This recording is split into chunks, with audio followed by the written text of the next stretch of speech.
another week of Sometimes Crypto. The unscripted crypto podcast. Hey yo. I hope the guy zoomed into like looking at the camera like that.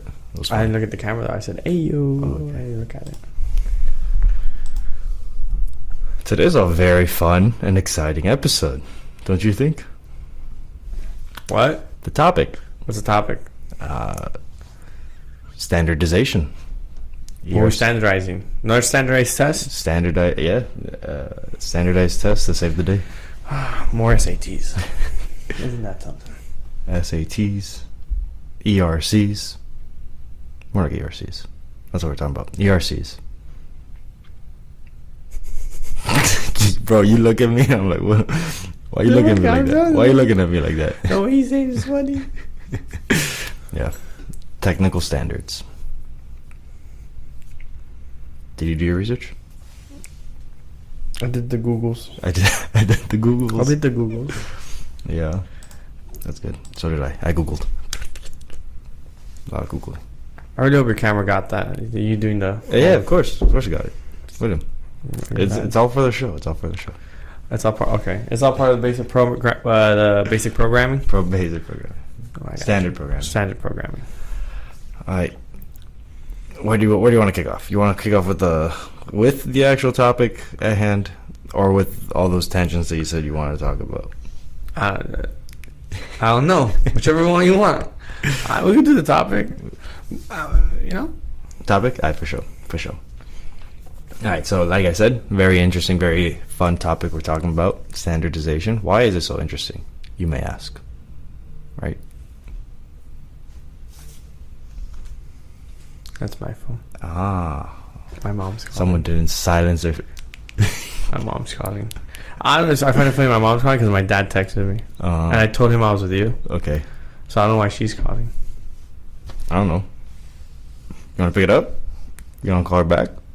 We'll call her when we're done. You put her on hold. We'll put her on a brief hold. Cool. She might call again. It's all for you guys. Putting our moms on hold. That's commitment. Someone knows where I'm at, so it's okay. You're safe, presumably. Right. My dad knows where I'm at. He knows I'm not dead. Yeah. So, why do you do that? Why do you make sure that someone knows where you're at? I didn't. He just texted me, and I told him I was with you. Like there was no. Look, she sent a text. Let's see. Oh no, she left a voicemail. My fault. She might send a text. Let's see what happens. Does anyone listen to voicemails anymore? I get voicemails at work, right? Like people who call. I just never look at them. And I actually got some voicemails waiting for me over here. No, but the funnier part is I get emails saying I have voicemails, saying they left one. An email with the attachment of the actual voicemail. No. Oh, you don't get those? No, I get those. If I just look at that email saying, "Oh, this person left their voicemail," I look at it, I'm like, they'll get back to me. Yeah, if they really needed me, they'll either call back or send an email. As of right now, we're good. Cool. So what are we talking about again? ERCs? ERCs, token standards. Bet. Token standards. Now, what's the purpose of a token standard? What, you asking me a question? Mm-hmm. Oh, my fault. Making it easier, there's a consensus throughout the network to knowing that everything's going to follow one specific protocol or ruling to a degree. Yeah. To create a specific framework. Yeah, creating a framework that everyone knows that they have to follow so everything works smoothly. Yeah. Helps with interoperability. Big boy words out here, boy. getting those getting those vocabularies. I did my homework. Yeah. So in a technical standpoint, it's the developers would know how to write the code and make sure everything works together. A lot of like organization comes from these standardizations, and it helps, like you said, with interoperability and usability. However, there are some problems that come up with them, but that's for the later. So I guess there's like three main questions that I want to ask. How many standards are there? What are the pros and cons? A metric fuck ton.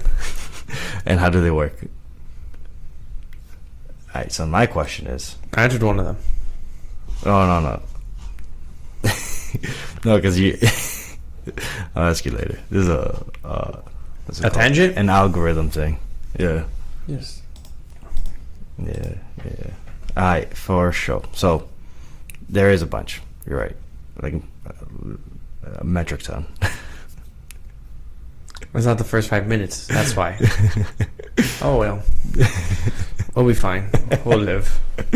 No, we'll be fine. All right, so yeah, there are a bunch. There's more being proposed every day. So something that I found interesting, well, to give a little bit more context first, would be that ERCs is a hyphenated acronym for Ethereum request for comment.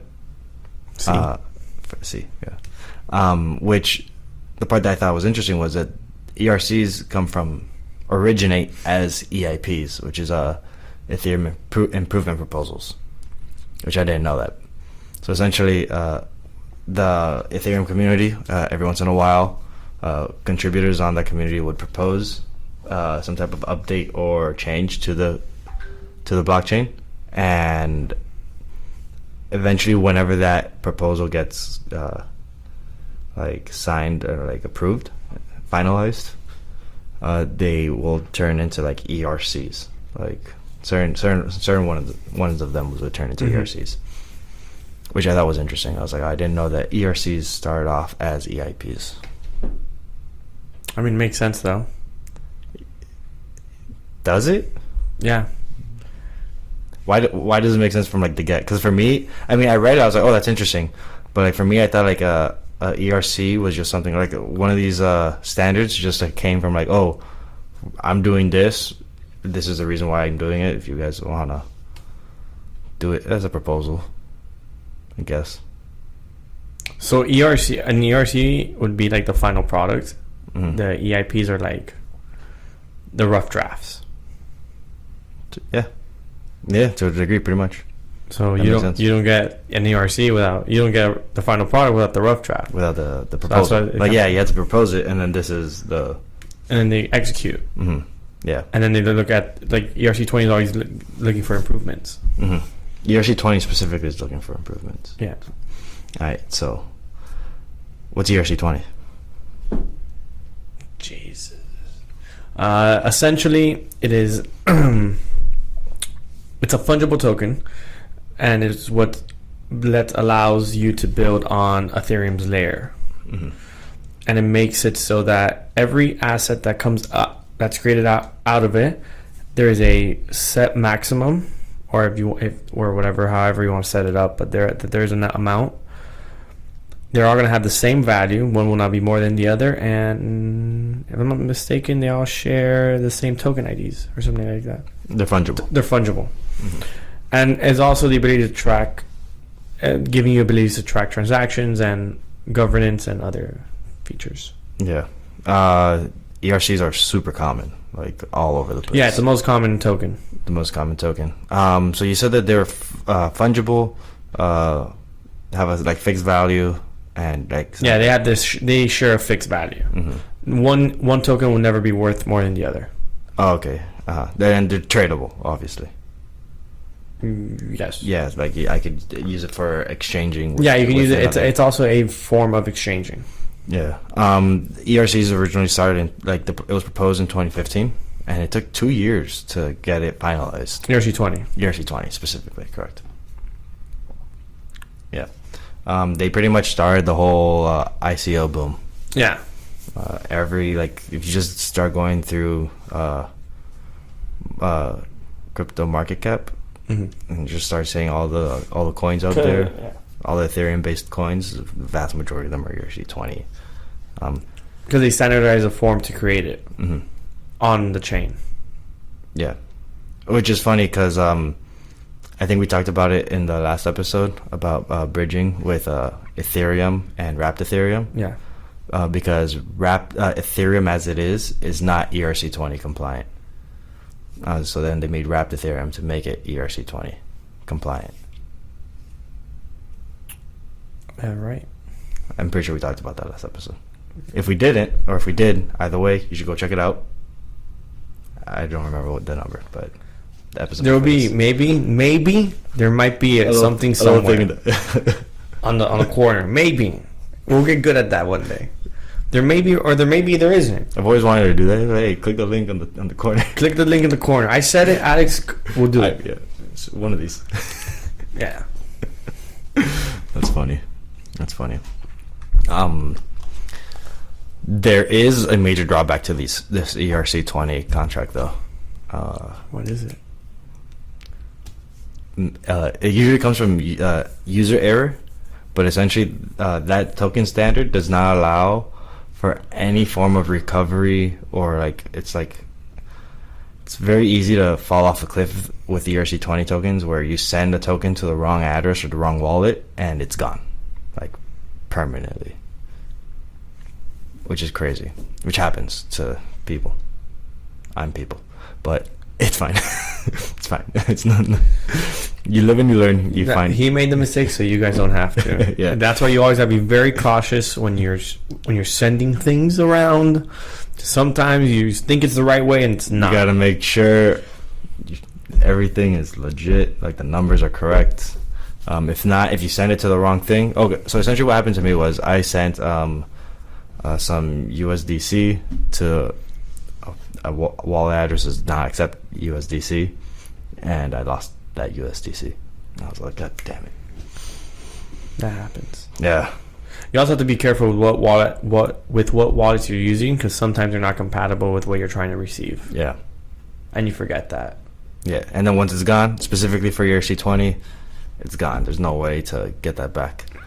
I saw a interesting number, heard of an interesting number. It was on a YouTube video where the guy said, he's like, so whenever there's a mismatch with what's up the text on screen and what the person says. Yeah. So I wasn't sure which one, but apparently definitely more than $3 million of assets have been lost because of that issue. The guy said $300 million, but I said 3, not 300 or 30. It's millions of dollars have been lost because of that fault with ERC20's incompatibility with that, and the funds are lost forever, permanent. So they lost some ETH there. Huh? Some ETH was lost there. Yeah, ETH is lost, or that token specifically. Yeah, whatever is using it, which has value, just permanently gone. Is there any ERC that you saw that was interesting, cool, fun, exciting? Someone that tickled your pickle? That's TMI. Okay, tell you that much. I got pickles. And I'm putting it up now. It was I don't have to put it up. It's right here. So we don't use it. It's a proposal, but it's ERC 777. I saw that one. I read that one on Ethereum's website. It came with a warning. It does come with a warning. It basically says you have to be. It's difficult. It basically says you have to be expert level to implement it. Oh, to implement it. Yeah. What do you think the warning was? I don't know. I just saw the warning and I was like, okay, I guess don't use that one. Yeah, the warning is because it's difficult to implement. It's difficult to use. It's also not used often. I see. So what can you shed some light on ERC 777? Yes, no, maybe so. I'm reading it over. What? I'm not gonna lie to you. I have to read it over. No. I think it's funny because I just searched it up again and it literally says warning on Ethereum.org. It's just so funny. Because I want to make sure I was right when I said this. Yeah. Okay, so what it allows essentially is you don't have to approve the contract on one. You only have to approve the contract on one side, not both. So it gets rid of congestion on the Ethereum network. So essentially, it could cost half the amount of gas fees to provide transactions, because there only needs to be one signature on it. I see. Is that the hooks thing that they're talking about on? Essentially. Yeah. So in the contract, there's like a predefined like hook, like hinge type thing. Not hinge, just straight up hook. Where whenever the user tries to interact with the contract, that transaction is just looking for the hook, and it like attaches on and says, okay, it's good. Now, what's the issue with that? Like, why is it so? What's the warning for? Because it doesn't say. It's hard to implement because you have to code it into an already existing ERC20 token. Okay. I think it works in tangent with it. Oh, it also says that it's susceptible to different forms of attacks. Yeah. So it's not very secure. Less secure? Less secure. We can say less secure. Yeah. Okay. Well, in terms of like market share, ERC 20 is definitely number one, but then follow up is 721. Yeah. So it enables non-fungible tokens, which is useful in its whole other. It basically allows NFTs. Yeah, non-fungible to exist. To exist on chain. Also allows the ability to create marketplaces. To create marketplaces? Yeah. 721 allows it? I'm pretty sure. Pretty sure that's what I read. Okay. All I saw was it allows for differentiation. Since we're on the topic of tokens, there's a handful of different tokens. Essentially, all these ERCs are trying to use the different use cases find the different use cases and the best way to implement them. 721 specifically because it's non-fungible. The best use cases would be for ownership of property, digitized from like real world assets to blockchain assets. In-game articles such as like swords, potions, in-game things, in-game stuff. Like, yeah. And other things as well. Well, we have to start by saying that the 721 is different from ERCs because it allows values to be different. Correct. Yeah. And it allows different rarities within it. Like there could be an older one or a newer one. Mm-hmm. Yeah, like the mint number. Yeah, like, and that would cause the value to be affected by it. Different. So something that I found out about recently was that there's also something called semi-fungible tokens. What? Yeah, semi-fungible. So fungible means that it is fully like interchangeable one to one. Non-fungible being the fact that it is. Well, it's not one to one. It's one of one, and then semi-fungible means that it's like somewhere in between. What? So I just saw the word semi-fungible. I actually didn't really search it up, but because like my mind kind of went like, oh, that makes sense for like a rarity system. But no, because what the non-fungible stands for is it being in a group of like 10,000 and that they're all one of one. They would all have their unique ID. Exactly. But semi-fungible would be like it'd be in a group of there'd be a total group of 10,000, one group of 2,500 within that 10,000, and a group of 100 within that 10,000. So they would all like be of the same like. Let's say there's a couple of numbers. I'm looking at a bunch of tickets, like actual tickets right now. 679,299, 679,300, whatever. There's like a certain amount, 10,000. Then the number of within them would be the part, like the rarity of it would make it semi-fungible. But there's still one of one, no? Those would be non-fungible completely because they're individually numberized. Well, my question is, okay, so you have the set of 10,000. Mm-hmm. And you said out of those 10,000, 2,500 are their own subgroup. Yeah. But within that subgroup, there's going to be another different. They're all going to be different again. Yeah. So like that's currently how it is, though. The way I'm thinking is like common, rare. That's how it is now. But for non-fungible tokens, even though they're common, they'd be one of ones. Yeah. Like there's only that one. Like for semi-fungible, they'd fall within the class of common, but then they're all valued the same. That means they all look the same. Yeah, that's why they're. But they wouldn't be. I don't think they would be. They would still be able to have different values. No. From each other. That's what the contract allows, unless the contract is not allowing that. So for it to be semi-fungible, like it has to have some type of like uniqueness to it, but at the same time, commonality with everything else, with all the other ones. Specifically, so like the contract that I'm talking about, like the proposal, the ERC, that I'm talking about is 1155, where it allows for fungible, non-fungible, and semi-fungible tokens to exist all within the same contract. Because at least as before that, like ERC 20 only allows for for fungible tokens, and 721 for non-fungible tokens, but it doesn't allow for like them to be correlated with each other within the same contract. So 1155 allows you to mint like a non-fungible token, like kind of like what I was telling you about the project earlier. It mints a non-fungible token, and then that non-fungible token can kind of like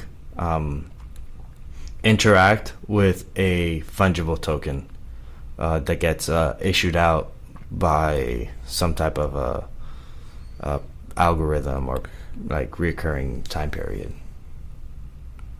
But that still has nothing to do with the semi-fungible stuff, which is what I was confused about. For me, the semi-fungible things that I was considering was like that, like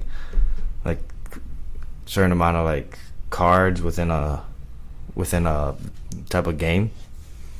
Semi-fungible tokens are particularly useful in the gaming industry, where there are fungible elements such as in-game currencies, like gold bars or V-Bucks, as well as non-fungible items like collectibles and weapons. This means gaming companies can create both types of tokens and ensure that what does that have to do with semi-fungible tokens? I guess a semi-fungible token can be a non-fungible token that's interacted and exchanged for fungible tokens? So what I've read so far, it is just a combination of the two. Yeah, it's allowing you to create it with using both functions. So it would allow you to create a subset of 10,000 with, in that subset, 2,500 being exactly the same, and then creating another 2,500 that can be different from the 2,500 prior. So those 25, for example, you have one that's gold that would be set at $1,000. Then a silver one that would be set, and those would not fluctuate in value from the silver set. They only fluctuate in value from the gold set. Yeah, but that's allowing it within the same with that one contract specific. Yeah, but that's what I was saying at the beginning, where there's like a tier system to them, like 500 diamond, 1,000 gold, and I didn't understand that. Okay, I'm glad that you found something that made sense of that. Because honestly, that's. But yeah, semi-fungible, 1155.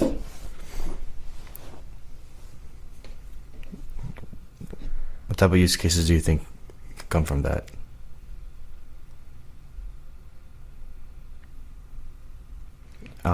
Like the one I'm thinking is kind of like different types of ownership of a company, like Berkshire Hathaway. Class A and Class B stock. Class A has a certain amount of like percentage ownership of the fund. Yeah, but you can't divide more. What do you mean you can't divide more? So that's the funny thing with stocks on blockchain. It would be hard to work because you can't just create. So what they currently do is things go up in value so high. They redivide it, like they just add more stocks to the market. You can't do that on chain without creating an entire new subgroup. Oh, like you can add so you can't just add more common stock without affecting the ones that already exist. well, more so if you had like an NFT representing a company and you wanted to make more common stock, you would have to create a new NFT project. Mm-hmm. You have to create a new NFT because you can't add to the already pre-existing project. So that already creates a tier system. Like they'll be like, oh, this is the original, the Genesis NFT, whatever, is what it's called now, and then there'll be the next. Versus that in the stock market, just add more. Yeah. So like there's no way to differentiate. If it doesn't exist yet, I'm sure someone's working on that, because it makes sense to be able to like evenly distribute the issuance of a new stock. Wouldn't that just be an airdrop though? No, because it's a new project. It's a new thing. It's like, more so. It's more so. It would be like an ERC20 token. Kinda. Yeah, but the thing is that ERC20 tokens can't. They could get airdrops also. If you're a holder of a token, you could get airdrop something. Yeah. I'm not sure how they would do it. Yeah, so I've seen airdrops working like they take a snapshot of all the holders of all the wallets. Oh, I know that. And then they just create a contract that sends to those wallets. I see. So ERC 1155, that semi-fungible thing kind of like threw me off, caught me by surprise. Something that I did think was cool with that specific request for comment was that it allows for bundled transactions. Which is cool, because if you're doing like a lot of transacting or transacting multiple coins, it just makes things easier, or tokens. Yeah, it lets you do it in a single call. Yeah, the example that I was given was imagine going to a grocery store, filling up your shopping cart, and then at the cash register, you have to pay for each individual item that you have. Like scan one, pay for it. Yeah, go to the next. So you just put it all together. Yeah, versus you put them all together, then you scan it, then you pay for it. We're talking about ERC, then 1155, and how it shocked you because it said semi-fungible. And it's just a mix of the two essentially. And we're talking about allowing them both to be workable. The group transactions. What? I was also talking about like grouping transactions. Correct. And how it improves like transaction speed because of that. But yeah, ERC 1155, that was a good one. That's a big one. I think Engine is focusing a lot on that one, because their whole thing is focusing on game development. Yeah, this will probably be used more for game development. Yeah, like if you like, one game that I think has to be on the blockchain would be Pokemon Go. All the Pokemon's got to be NFTs. Those like potions and Pokeballs. To me, so like that to me seems like a semi-fungible thing. Like you can exchange a regular Pokeball for an Ultra Ball, right? Because they're different, but they're still like one Pokeball compared to another Pokeballs is the same thing. Yeah, you see, that's kind of like what I imagine semi-fungible to be. That's how I picture it. That'd just be a lot of data taken. Yeah, but that's why they're working on making those small files, small bits of information. Really, all that like is just information on a database. It's not so much like graphics has to be on chain. It's just like more so this user that's associated with this wallet holds XID. XID, yeah, holds X amount of like Pokemon with these items inside. It's a lot of items. I'm sure there's a bunch of items, but that's like something that they're working on, like improving. Not the amount of items. I mean, like the blockchain's ability to handle that amount of. Yeah, but then with gas fees, you just would never. That's why these things matter where they're built on, because it's just not cost effective sometimes. Yeah. In terms of gas fees, there's an actual improvement proposal that's currently going around that's trying to reduce fees, because apparently right now Ethereum's network is based off of like a bidding system for block space. Yeah. And because of that, there's high transaction fees. But EIP 1559 proposes a new fee mechanism that will be algorithmically determined based on the demand. And then there's also a tip that could be paid for miners, validators, for a faster confirmation. I don't know like how exactly that would work, or like how much better that would be than the current thing. Yeah, because it is algorithmically determined, so depends on how that algorithm works. I don't know. Well, I mean, I'm sure it'd be determined by consumption. Like if it's more usage, if there's more people on the network now, it's gonna be more expensive. Mm-hmm. Then if there's less people. Yeah, it's definitely based off of demand, network demand. Kind of how it is now. But right now it's like a bidding process. It's like who's willing to pay the most for it. Yeah. With a demand thing, it's more so it would be like a flat rate. So wait, they don't have it right now. Like demand is part of it, part of the algorithm to set like the minimum price. So it's demand. Like it is an open like market where like if I pay X amount of GUI now, it's gonna take half an hour to process this transaction. Versus if I pay double that, the time gets cut down. Yeah, it should just be a flat rate. Like it should just be whatever the network requires. Mm-hmm. But that's the thing. Like if EIP 1559, this is the part that I don't fully understand. If EIP 1559 does have that flat rate, it also it apparently also adds a tipping feature where you could tip for a faster confirmation. So what's the difference between a flat rate with an additional tip versus just bidding? It's like whoever tips the most. Like the tipping function has to be something that's unique or new. Tipping comes before the rate. Like that's why I think it's how it'd work. It'd be you put in how much you're willing to tip beforehand, and then whatever the flat rate is. That's a presumption. I don't know if that's how it is. Should just be the flat rate. Just flat rate. At least that's what I think. What do I know? And then whichever transaction comes in first is the one that gets the space. That's how I would assume it would be. I'll be network get congested. What's up with everyone calling today? Because of now it's Julio. Popular demand. Which that one we could have picked up. But yo, you're on the pod. Yo, you're online. Don't say anything too crazy. This is being recorded. Next time. But yeah, no. Also, this is just off for Ethereum. There's different standards on different chains. Oh, hold on. I'm sorry. Give me a second. This guy just stopped the pod so he can go ahead and stretch his back out. I haven't done that in forever, but for some reason... But he waits until we're recording to do it. Like, this has been forever since I've done that. Something inside me says, just twist it. Why? Twist.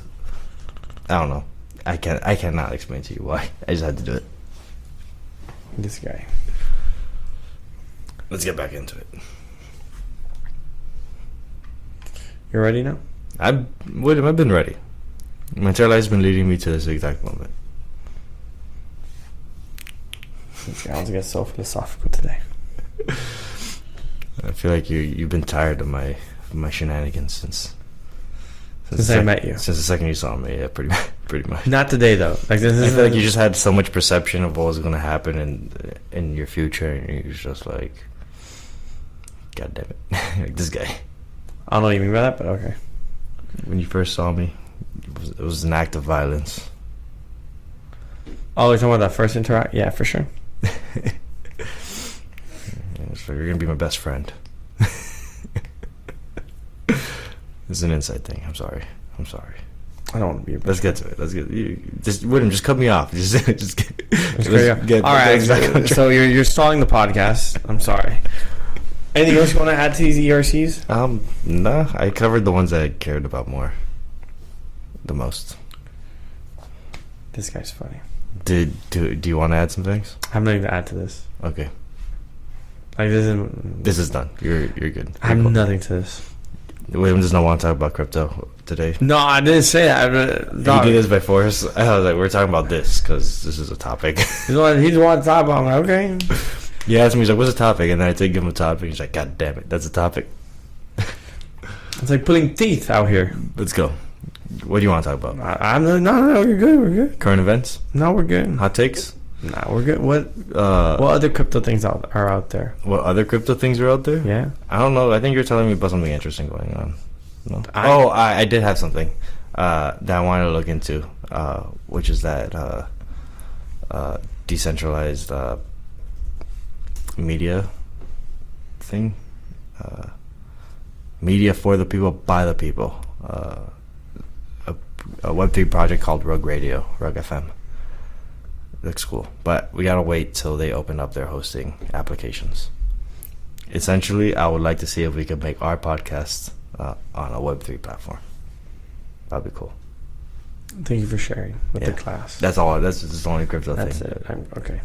So, not crypto at all. So another bank. Okay. Has gone down. Current event. I don't know what. Current. What do you mean? Yeah. Yeah, happened like a day or two ago. That's current.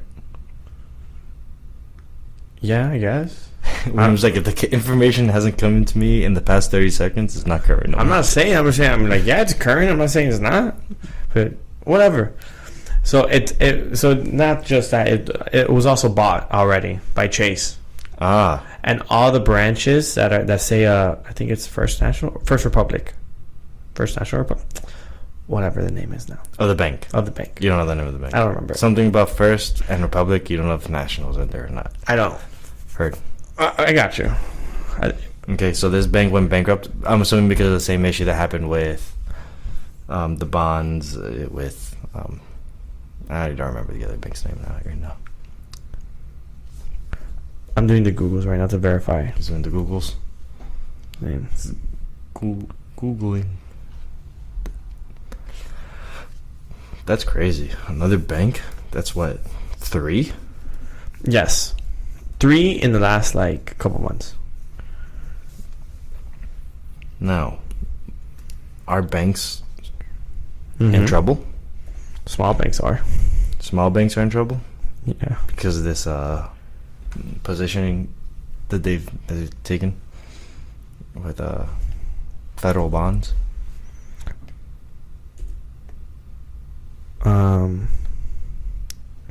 First Republic. They bought First Republic Bank. JP Morgan bought that. There we go. JP Morgan buying a bank. And they're going to change all the First Republic banks to Chase branches. Well, JP Morgan. Interesting. Now, what was your question? I'm sorry. I had to make sure the name was right at this point. What was my question? What were you saying? You said some shit. I'm sorry. I don't know how accurate it was. What caused them to go... Oh, the same thing that causes the other two. Because they were another bank that was also for a very niche market. And it was another Silicon Valley bank style. Like, they just had a lot of tech investments and everything's down. And they just kept on withdrawing funds. And they couldn't keep up. I see. What? No, they couldn't keep up because the majority of deposits. The majority of their assets, of their liabilities, are invested in some type of assets locked up for a certain amount of time, which is what happened to Silicon Valley Bank. It wasn't that the assets are locked up. No. What was it? The assets are there. They're just worth less.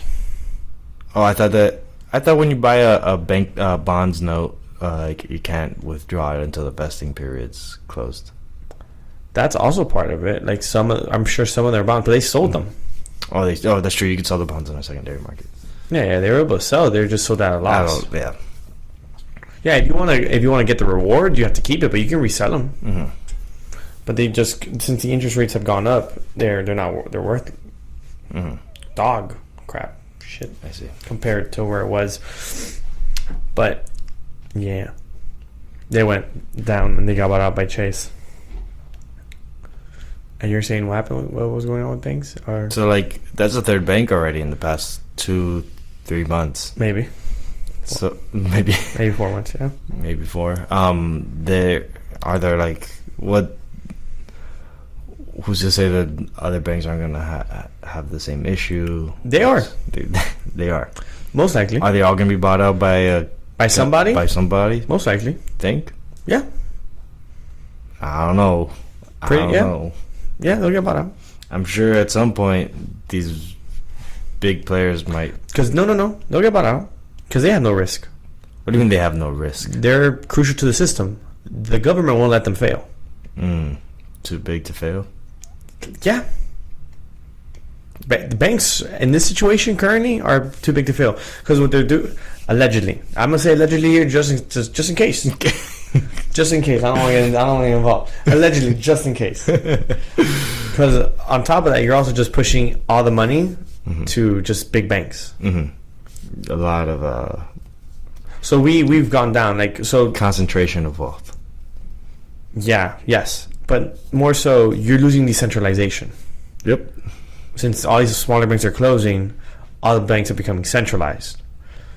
Makes it easier to later down the road push a FedNow system, which then makes it easier later on the road to push down a CBDC. Interesting indeed. So, what's up? We need to make a bank. We need to make a bank. Well, I don't like banks. A crypto bank. A crypto bank? What does that mean? What do you mean? A bank that holds both.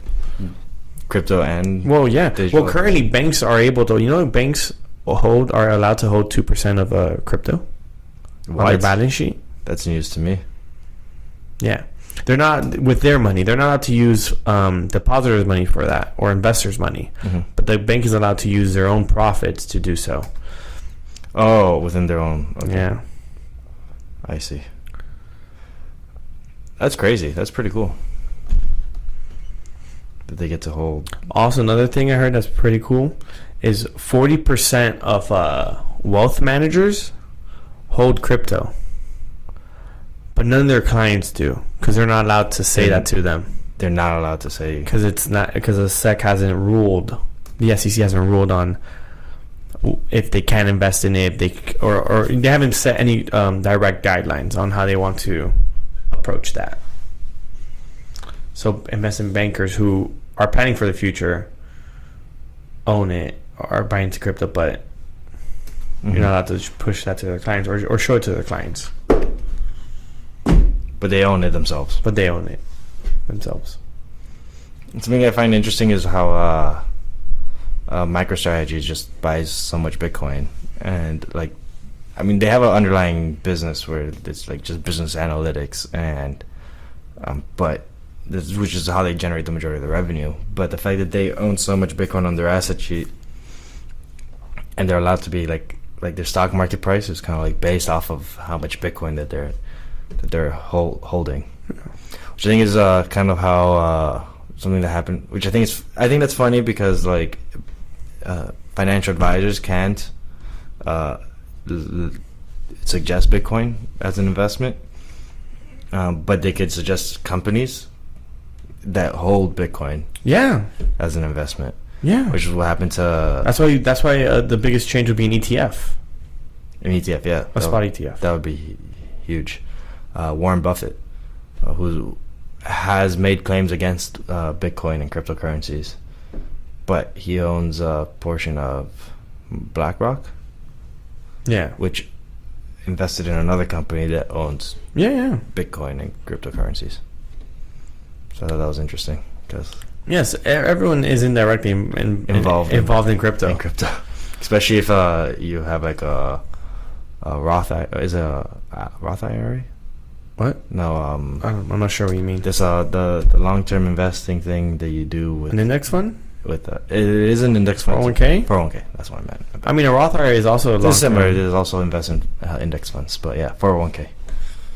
401k is the good amount of them invest in funds. They invest in different companies, with different companies being. Is there the warning again? Yep, mine's this. ETFs.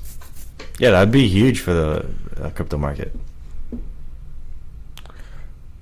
And for accounts, because that means you'll be able to buy a 401k can just have Just invest in the Bitcoin. I got a little problem with that though. What? It's too custodial. Too much concentration of funds within a specific And spot. that's deal with it. Prices go up. Deal with it. You want the price to go boom? I don't want a lot of. I mean, besides, Michael Saylor's already got a metric boatload of Bitcoin. But like, if these banks start creating ETFs and they just start scooping up as much Bitcoin as possible, They would be scooping up more Bitcoin. they'd be scooping up a lot of Bitcoin. Yeah, At Bitcoin that be point, getting bought at up. that point, it'd be like a roller coaster straight to the top of the mountain, and you got to hold on for dear life because But just buy ETH. Just buy everything. it'd be enticing. Yeah, but it'd be enticing to like no, it's not about buying. At that point, it's like, oh, like how much am I willing to cash out for? Don't sell. Yeah. No. If you see an ETF get approved, Don't. if you see Gary Gensler get fired, an ETF get approved, any of these things occur, just hold the bag. Just hold it because scary. Because all that's gonna happen now is you will see No, funds left and right will be scooping up Bitcoin and at prices- a stupid price. Yeah, At stupid amount. whatever they could get their hands on. Straight up, whatever. Anyone with a sound financial literacy. We need to buy more Bitcoin before that happens. This is not financial advice. I think William said that earlier. Just wanted to say. I did not say that. I this- said allegedly. This is not financial advice. I might try to have this like in letters at the bottom of the screen while the episode. You can add that. while the episode starts. You will. You can have someone add that. Just it will not financial. You can add like advice. just a warning screen. Not financial advice at any point in this episode. Because what you do is not my responsibility. Do your own research, boys and girls. DOYR. But yeah. DYOR. Spot Bitcoin ETF would oof go crazy. Current events. That was a current event. Oh, okay. So Tucker Carlson got offered a job. He got offered a job. Yep, With who? $100 million, Mm-hmm. 5 years, equity stake, and With Joe Rogan. let me finish saying everything, and then I'll tell you who it is. Okay. 5 years equity stake. $100 million 100 mil for the 5 years. For the 5 years. Okay. Seat on the board, president. President. Yes. Seat on the board. Yes. You got. Oh my god. And full creative control, whatever he wants to do, essentially. YouTube. Guess who offered that? Who? Patrick Bet-David. Oh, he offered him that. Yep, to be on Badutainment. Oh wow. I've never heard of Tucker Carlson. I've never spoken about him so much until I saw this article. I was like, oh snap, that's a bag. That is a bag. That's a huge bag. That's a very nice bag. And free creative control to do whatever he wants. President and seat on the board. Yep. Damn. Equity stake, Equity stake. $100 million. Seems like Patrick wants Tucker on his team It looks like as a partner. it was offered and it was posted on Twitter. And it was posted on Twitter. He's like, let's make this publicly announced. And then Patrick was like, "This is a real offer, by the way, Carson. Talk to me." That's funny. He looks. You think he sees that and goes, "Oh." Yeah, maybe. I mean, He's like, "Let's get the lawyer on board. let's Let's call the lawyer up let's- and see let's what happens here." Let's see what's going on. But I saw that and I was like, "That's wild." That is pretty crazy. I was like, "That's an absurd amount of money." I was watching an episode the other day with God, I just saw the name and Majid Nawaz. It was the last name that I got. So I didn't want to butcher it. You probably still butchered it. Yeah, I know. The second half, he starts talking about decentralization and CBDCs, and I was like, hold on. That entire conversation took such a shift, and I thought it was very interesting. I was like, I'm glad I saw this entire episode, because it's very awesome that I don't see a lot of like episodes to the end. But that one, I was like, hold on, let's see it through. That was cool. Just want to let you know. I tried looking for it on YouTube. I couldn't find it. What? That episode. And what if I find it right now? I'm glad. Good. Because you always do this. I always do this. Yeah, you always go, "I can't find it." I did find it on Spotify. Oh, but I meant on YouTube. Oh yeah. You always go, "I can't find it on YouTube," and I go, I mean, I did like a quick search because I don't want to be rude to you or anything. But on other current news, first of the month, first of the month, first Monday of the month. It's not the first Monday of the month. Second Monday of the month. We're on the second day of the month. Yesterday was the first Monday of the month. Yes. First Monday of the month of May. Yes. Was the Met Gala. Oh. Yeah. Oh, that's where you're gonna go with this. That's. I forgot the Met Gala was a thing. Yeah. No. But I just remembered. I shared the thing. My camera just got the hot thing too. Mine's been holding it on for a little bit, so these cameras might die. So yeah, they've been for a little minute. But if these cameras die, just want you to know, please subscribe. Sometimes Crypto, follow, share, like, comment. Comment. Engagement is nice. Engagement's nice. There are reels somewhere, everywhere. Clips are being worked on as well. Yes, there's currently one clip. You should see more. There's 2 clips. 2 clips. Oh, okay. Either way, there's 2 clips. Yes. What are they on again? One of them is ordinals, and the other one is recapping NFT week. That's the same clip. Is that the same clip? That's the same clip. I'll tell you right now. But yeah, follow, subscribe, like, share. Next week, Monday, a couple days after this podcast comes out, we're hosting another Sometimes Crypto Happy Hour at the Bend. So there's NFT recap and ordinals and data ownership and attacks on Apex APO. Okay. Data ownership. That's the same. That's the same one. That's not the same route. It's the same episode. Oh. Okay.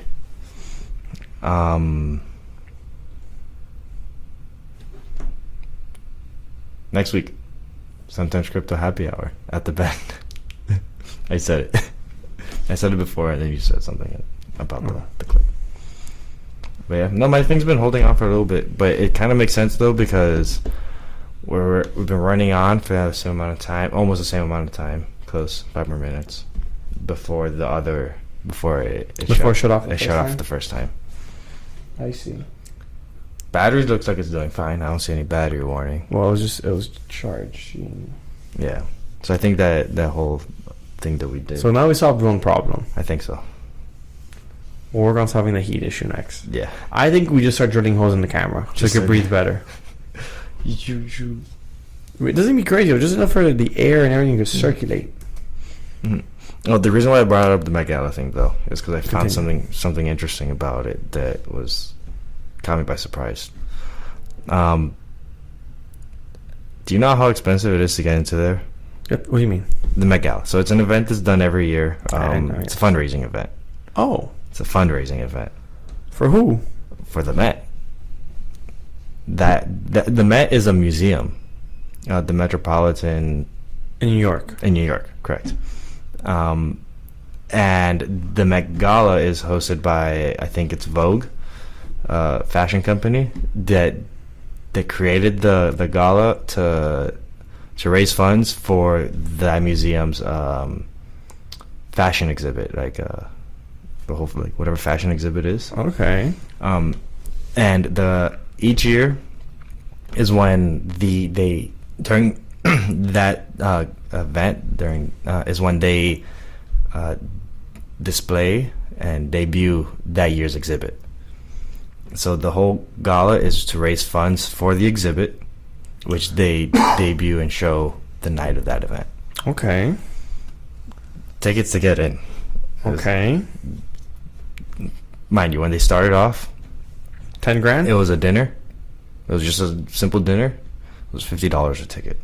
How long ago was that? A fat minute. This has been a minute. I'll switch it up. So we could have paid to get in? Can I pay to get in? So that's what I was confused about. I thought that the Met was like a private invitation, like you got to be invited in. Someone's got to invite you. Uh-huh. Maybe that's the case, because I'm sure people trying to get in there are left and right. But I thought it was like A-list celebrities, like super, like you got to be well-known to get in, which is for the most part true. It seems like, but tickets are for sale because it is a fundraiser. You said how much for a ticket? 10 grand? More like 50. 50 grand a ticket. We're talking about the Met Gala. Met Gala. 50,000 a ticket. $50,000 a ticket. I said you saw Pascal. I was gonna say Siakam. That's a basketball player. Pedro Pascal's Outfit. You asked if I saw it. Because I said shorts. I said it was fresh because he had shorts on. You liked it a lot. Oh, I liked it because it was red. Because it was red. It was very, I like red. Popping. Yeah, I did see it. It was cool. And you said you liked Jared Leto's. Yeah. The guy from Morbius. He went in a cat costume. What's up with these rich people just doing weird shit? Like a mascot. I understand. What? Not pause. Like a He didn't dress up like a cat? like a furry. That's what I meant. Yeah, like a full. He's a full-on furry? Full-on like What type of fur? body of a cat, paws, like cat head. It was quite unique. And then he took it off for some reason. I love how I go Jared Leto and he goes Met Gala. Oh, he was in a costume of a furry. Yeah, of a cat. Of a cat. So the reason why, and then Doja Cat. Camera can't catch that? No, I don't think so. It blows it out. Doja Cat. Yeah. She also looked like a cat, but like her name is a cat though. She like made her face a cat and like put whiskers and stuff like that. Set her up. She's actually her outfit. She looked pretty cool. The reason why they did the whole cat thing, a lot of people had like cat stuff. Oh snap! But her nose looks weird here. Yeah, she like catified it. They did the whole thing. Mm-hmm. That's how she did a prosthetic and everything. Yeah. This is too weird for me. This is rich people shit. Yeah, it looked. I was like, this is interesting. Like, why not dress as Iron Man? Because there's a theme. Oh. There's a theme for. Why not dress as Catwoman? So the theme is determined based off of the museum's like display for the year. Okay. So this year it is specifically cats. No. Ancient Egypt. No. Some of the designs did look a little Egyptian also, but no. The theme is based off of this designer called Karl Lagerfeld. Okay, I've heard of him. You have? Yeah. Damn. I don't know if he's being sarcastic or not. I've sold his glasses. Oh yeah? Yeah. This guy's in it. He's in the know. He has really big cat-eye glasses. Oh, does he? Yeah. It's probably designed after his cat. So apparently his cat inherited a good portion of his wealth. He's dead? Yeah, he died recently. Oh snap! I didn't know. R.I.P. my man. Yeah. I didn't know that. Yeah. Wait, what? His cat? Yeah. How much?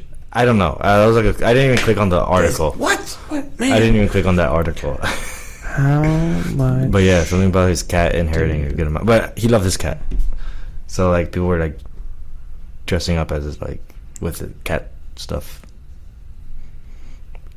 So, $50K a ticket. You could bring. I know how much they left the fucking cat. Huh? They left the cat $1.3 million. Well, 1.3 million euros. 1.3 million euros for a cat. So it's like 1.5 million. I think the euro's less than $1 now. Is it? Oh, never mind. I'll take that shit back. Yeah. What's good, Europe? What's good, honey? But that's wild. Yeah. Oh, he died 4 years ago, though, Alex. Yeah, that's recent. That's not recent. R.I.P. my man. I didn't know that, though. What's recent to you? This year. You just found out. You're right. I'll give you that. No, you can also buy a table if you want. At the Met Gala. Like it's a club? At the Met Gala. How much is the table? So I don't know how many people it is. So assume it's per head, like 4-person table or 6-person table, like 300,000. 6-person table. 6-person, 300,000. 300,000. Not including anything else they might add on to it. Like, so it's probably like the table is 300,000. It's $300,000 a table this year. I think before it was cheaper, but this year's $300,000 a table. So okay. So the part that I thought was interesting, cool, because it gets more complicated. We're still on this. It gets yeah. So these cameras dies again, we're done. okay, We're leaving wherever it's at. The tables are typically bought out by like fashion houses and like the designers. Yeah. And then they invite The guests. Yeah. and dress them so they could Wear their stuff. wear their And stuff. the designers don't pay for going. The guests don't pay for going. Yeah. That's cool. It's a business expense. Yeah, it is obviously it's a marketing ability. But I thought that was interesting. I was like, You think today's furniture should buy a table, then remove the table and add furniture? just do whatever we want with the table. It's like our table. No, it'd be like, we'll supply tables. Yeah, but like the whole thing is like going into like there's no like coverage inside the I actual know. event. So do you think it's like the Illuminati in there, or was good? Because we don't know what happened inside the Met Gala. Like, from what I've heard, Pedro got caught sleeping a few years ago at the Met Gala. I was about to say it probably gets boring in there.